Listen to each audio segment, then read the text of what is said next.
Hello viewers, आप सबका स्वागत है फिनिक्स में लीगल चैनल में।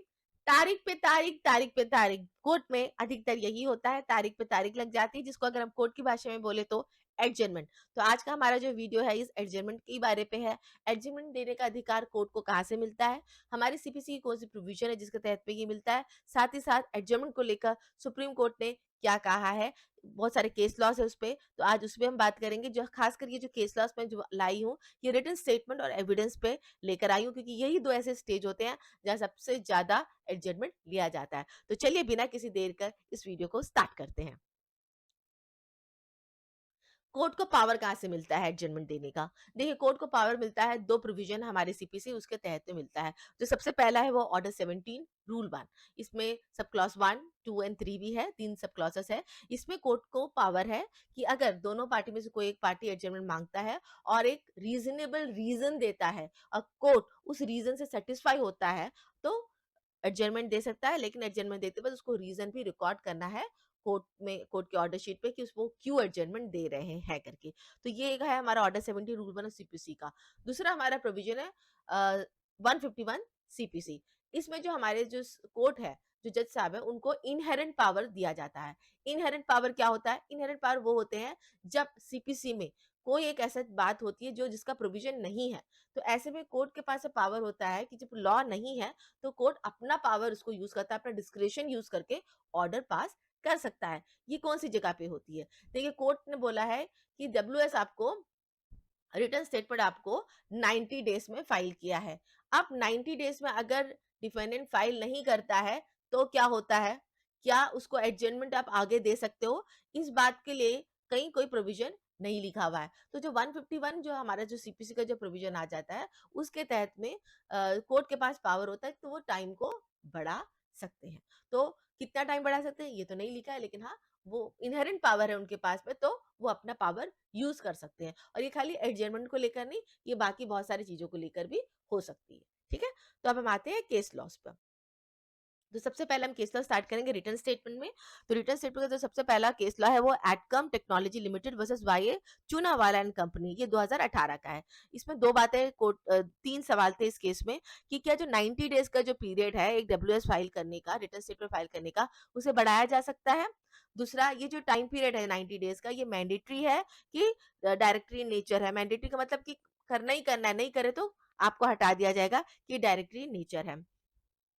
तो इस पे सुप्रीम कोर्ट ने कहा है कि जो नॉन कमर्शियल मैटर्स है, नॉन कमर्शियल मैटर्स कौन से होते हैं? जैसे अपना टाइटल सूट हो गया, पार्टीशन सूट हो गया, स्पेसिफिक परफॉर्मेंस के जितने भी केसेस है वो हो गया अपना, और भी बहुत सारे केसेस आ जाते हैं। लेकिन जो मैटर कमर्शियल कोर्ट एक्ट के तहत में जो आते हैं, जो कमर्शियल कोर्ट जो होते हैं, वहां पे तो ये मैंडेटरी है कि आपको 90 डेज में ही फाइल करना है।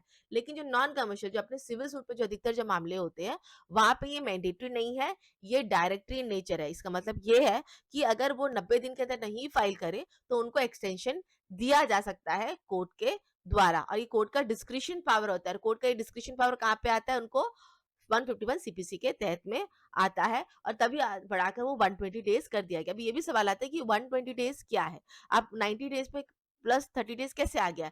ये जो 30 डेज जो आता है, ये 151 सीपीसी के तहत में कोर्ट के पास रहता है, उसमें वो कोर्ट ने दिया है। ये खाली रिटर्न स्टेटमेंट को या दूसरे को भी रहता है, लेकिन ये 30 डेज का टाइम पीरियड बहुत सारे सुप्रीम कोर्ट के जजमेंट्स वगैरह से भी आया हुआ है, तब जाके ये 120 डेज का बन जाता है। लेकिन फिर तब भी ये डायरेक्टरी नेचर होता है, मैंडेटरी नहीं होता है।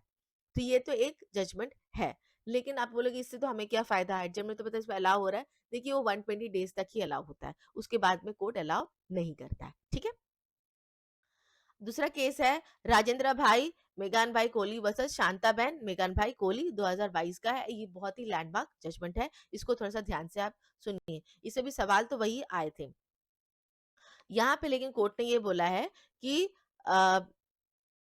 Must be use sparingly and not in ordinary cases पे। कोर्ट ने यहाँ इस केस में कोर्ट ने बहुत क्लियरली बोला है कि भैया आपको जब रिटर्न स्टेटमेंट फाइल करने का जो टाइम दिया जाता है ना, उस टाइम के अंदर भी आप केस अपना जो रिटर्न स्टेटमेंट है आप फाइल कर दीजिए। अगर आपने फाइल नहीं किया तो आपको प्रॉपरली रीजन देना चाहिए कि आपने क्यों फाइल नहीं किया है। तो इस केस में तो कोर्ट ने अलाउ किया था रिटर्न स्टेटमेंट फाइल करने के बहुत दिन के बाद। कारण क्या था? पैंडमिक। तो कोर्ट सेटिस्फाइड था उस रीजन से, तब जाके कोर्ट ने अलाउ किया कि आप रिटर्न स्टेटमेंट इतना डिले होने के बाद भी फाइल कर सकते हो। तो अलाउ तभी होता है जब आप कोर्ट को अच्छी तरह से सैटिस्फाई कर सकते हो। पैंडेमिक से ज़्यादा अच्छा रीज़न क्या हो सकता है, क्योंकि पूरी दुनिया ही रुक गई थी उस वक़्त में। तो ये एक था जिसमें कोर्ट ने बोला कि अगर आप प्रॉपर रीज़न देते हो तभी कोर्ट अलाउ करेगा, अदरवाइज़ कोर्ट अलाउ नहीं करेगा। साथ में कुछ कॉस्ट भी दिया गया था। अब हम आ जाते हैं एविडेंस के केस लॉज़ पे। जो एविडेंस का जो अभी मैं केस लॉ बताने वाली हूँ, ये one of the landmark judgement है। इस जजमेंट को आप अपना रिटन स्टेटमेंट जो होता है जिसमें डिले होता है उसमें भी आप यूज़ कर सकते हो, जहाँ पे डिफेंडेंट डिले कर रहा है, तो वहाँ पे भी ये यूज़ कर सकते हो, और एविडेंस के केसेस में तो यूज़ कर ही सकते हो। बेसिकली आया तो था ये क्रिमिनल केस का है, लेकिन इसमें कोर्ट ने बहुत स्ट्रॉन्ग ऑब्जर्वेशंस डाला है एडजमेंट को लेकर। केस का नाम है SK Maqbool versus SK Siddique and others. बहुत ही इंपॉर्टेंट केस है।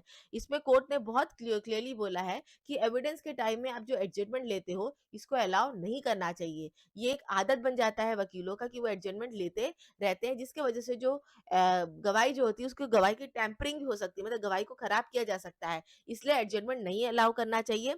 इससे कोर्ट का जो जुडिशियल सिस्टम है, इसका बहुत बुरा असर पड़ता है। लोगों का जो विश्वास है जुडिशियल से, वो हट जाता है। तो जब भी आपका दूसरा पार्टी एडजमेंट ले रहा हो रहा है, अगर 2-3 बार से ज़्यादा ले लिया, तो दिखा दो कोर्ट को, या कोर्ट को मेंशन करो इस जजमेंट को आप, SK Maqbool versus SK Siddique, क्योंकि इसमें कोर्ट का ऑब्जर्वेशन बहुत क्लियर है कि भैया एडजमेंट नहीं देना है। चाहे ये रिटन स्टेटमेंट को लेकर ही क्यों ना हो, चाहे एविडेंस, क्योंकि रिटन स्टेटमेंट के मैंने आपको 2 जो जजमेंट बताए हैं, वो शायद डिफेंडेंट को ज़्यादा फेवर कर रहे हैं, प्लेंटिफ को उतना फेवर वो नहीं कर रहे हैं। तो प्लेंटिफ के लिए आपका ये आ गया, आप SK Maqbool versus SK Siddique को यूज़ कर सकते हो।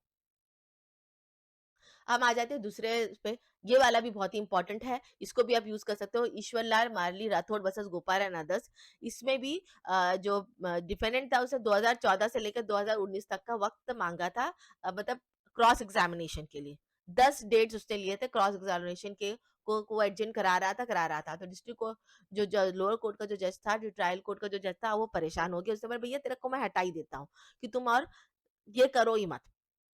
गवाही तुम करो ही मत, जो तुमको क्रॉस एग्जामिनेशन तुम कर नहीं सकते हो प्लेंटिफ का, क्योंकि तुमने इतने डेट ले लिया। अब ये मामला होते-होते हाई कोर्ट तक गया। हाई कोर्ट जो मध्य प्रदेश हाई कोर्ट का था, मध्य प्रदेश के हाई कोर्ट ने भी जो ट्रायल जज का जो ऑर्डर था उसको माना, बोला कि हाँ, बिल्कुल सही है, आप इतना समय लिए हो तो आपको कैसे मिल सकता है। अब मामला सुप्रीम कोर्ट पे आया, तो सुप्रीम कोर्ट ने भी जो हाई कोर्ट और जो ट्रायल कोर्ट का जो ऑर्डर था उसको माना, और कहा कि हाँ, बिल्कुल सही है कि अभी जो वर्क प्लेस में जो एडजमेंट लेने का जो एक आदत बन गया है, इसको तो हमें रोकना चाहिए, और इतना सारा एडजमेंट हम अलाउ नहीं कर सकते हैं, क्योंकि एक जो कोर्ट का जो माहौल है इस एडजमेंट्स की वजह से बहुत खराब होता है। एक गवाही आती है और आपका काम होता है कि इसको करना, तो आपको प्रिपेयर होके आना चाहिए। अगर आप प्रिपेयर होके नहीं आ रहे हो और इतना ज़्यादा डेट दे रहे हो, तो सीधा-सीधा मतलब है कि आप सिर्फ टाइम पास कर रहे हो। तो ये बहुत ही अच्छा और बहुत ही बढ़िया जजमेंट है, Ishwar Lal Warli Rathore versus Gopal and others. Evidence के स्टेज में अगर आपका केस का डिले हो रहा है, क्योंकि ये सिविल अपील में ही आया था।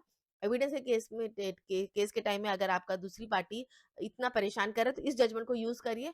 आपका वो एडजमेंट बिल्कुल वो कोर्ट बंद करेंगे, या उनको राइट ऑफ क्रॉस एग्जामिनेशन जो होता है वही हटा देंगे। तो व्यूअर्स, आई होप आपको आज का मेरा ये वीडियो अच्छा लगा है। अगर अच्छा लगा है तो लाइक शेयर सब्सक्राइब ज़रूर कीजिएगा। Thank you so much for watching my video.